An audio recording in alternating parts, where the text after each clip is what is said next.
Buenos días, ingeniero. Me presento, soy el alumno Molina Prado Eduardo Junior André y continuaré a leer las preguntas del examen. 1. ¿Por qué cree que es importante el diseño estructural en un proyecto de edificación y cuáles son sus objetivos que desean lograr al complementar el diseño estructural con el diseño arquitectónico?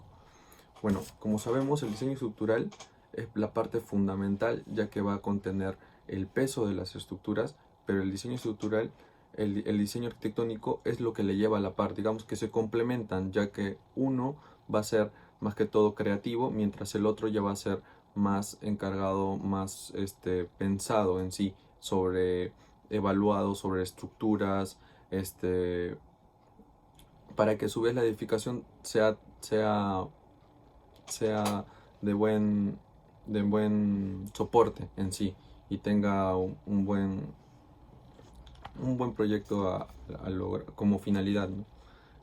Bueno, leeré la segunda. ¿Qué conceptos?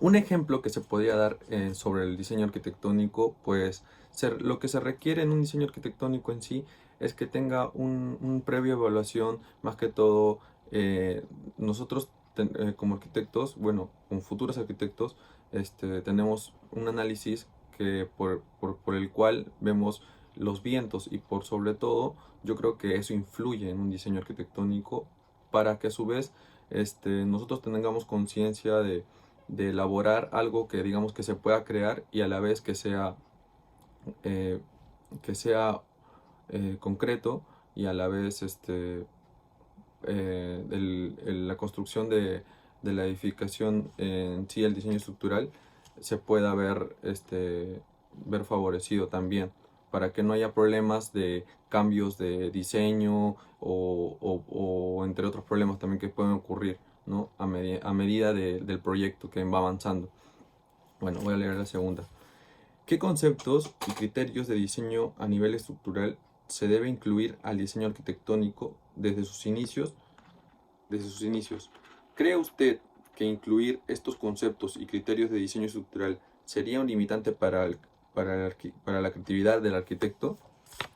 Eh, lo que se requiere desde un principio es tener una previa evaluación, ya que tener las estructuras tanto verticales como horizontales va a influir, ya que no, por lo que le estaban comentando, hay un análisis de vientos y no solamente de vientos, sino pues hay otros análisis detrás sobre los suelos, a dónde se va a edificar y más que todo, si nosotros queremos elaborar un proyecto por el cual sea fijo y más que todo perdurable, yo creo que se necesitaría, o bueno, lo que no, lo primero que debería de realizar es tener un buen ordenamiento, digamos que del terreno, tener una buena proporción y más que todo eh, tener no las estructuras, tratar de no hacerlas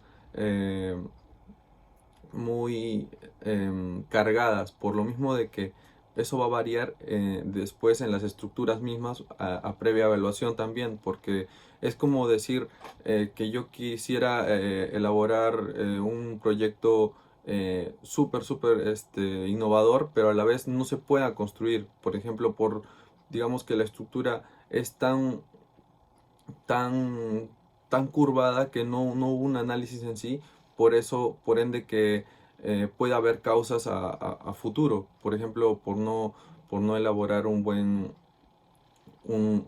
planteamiento estructural, puede también que la estructura no esté bien elaborada, las zapatas, puede ocurrir el llamado también al pandear las estructuras, ya que la estructura de arriba va a tener la fuerza hacia abajo y la estructura va a tender a tener grietas, fisuras y varios problemas en sí, ¿no? Bueno, leeré la tercera. Considera importante realizar un adecuado estudio de mecánica de suelos para un proyecto de construcción.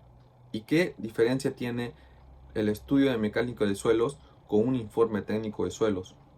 ¿Y cuándo estamos en la obligación de realizar cada uno de estos?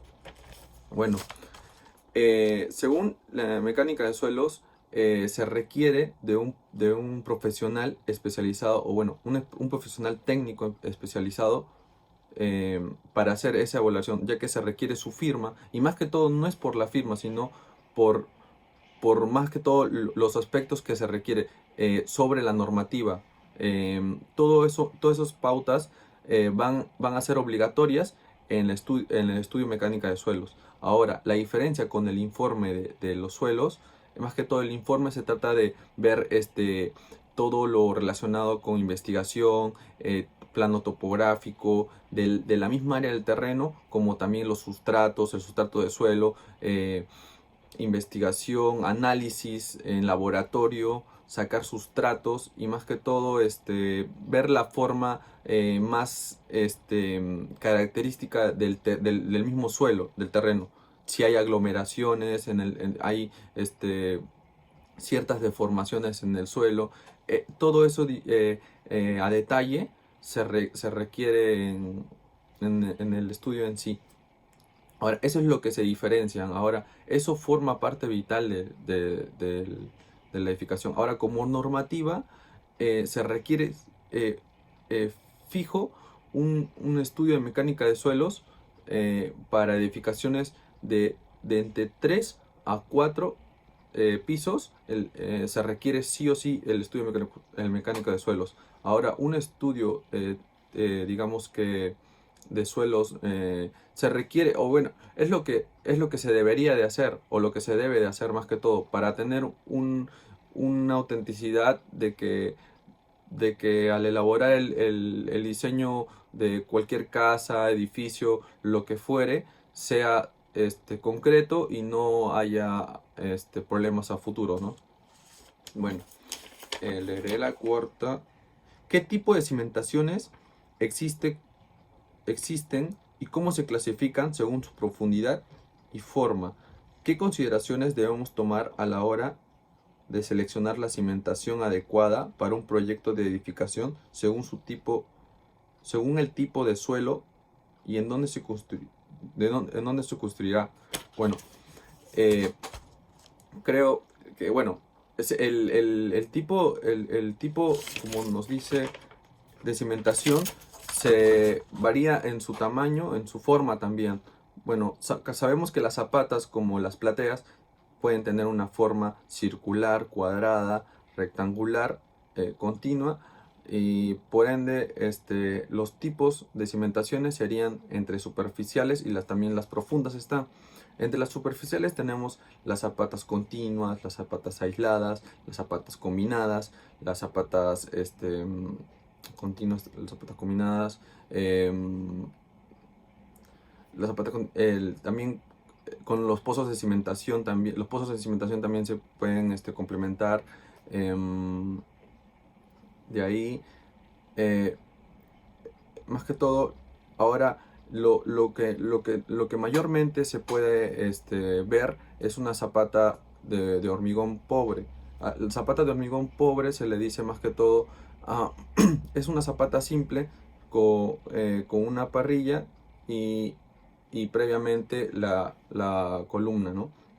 Bueno, se utiliza, bueno, eso más que todo es un estado de compresión. Estado de compresión se dice que es como a la carga en vertical, tanto la fuerza de la parte superior a la parte inferior, bueno, hasta la misma edificación, a la misma edificación. Bueno, eso significa por compresión. Ahora hay otro tipo de zapata. Este, otro tipo de zapata que se requiere, más que todo, consta de una de la cimentación, bueno, la edificación en el suelo, después viene una parrilla, pero se gradúa el tamaño y previamente graduado también la columna. Más que todo, ese tipo de zapatas es más específica y más que todo graduada en su forma, por lo mismo de que la estructura no puede ser de la misma densidad que la columna, ya que si se requiere, por ejemplo, si la estructura es igual a la columna, la zapata es igual a la columna, bueno, en la parrilla misma, va a tender a pandearse, por lo que no va a poder soportar la carga. Entonces, ese es como un ejemplo. Ahora, en su profundidad, podemos también contar con pilotes, pilares, y su uso es, es específico en sí, ya que consta de unas edificaciones de gran magnitud, como edificios, empresas que tengan otro tipo de mayor soporte, que contengan un mayor soporte, una edificación que tenga mayor soporte. Por lo que las instalaciones, digamos que una instalación de un pilar, de un pilote tradicional, se trata más que todo, previa instalación con un martillo mecánico, que digamos que en forma como si fuera un ejemplo, como si fuera un clavo, penetrando un martillo hacia el suelo, por lo que la estructura va a dar esa, ese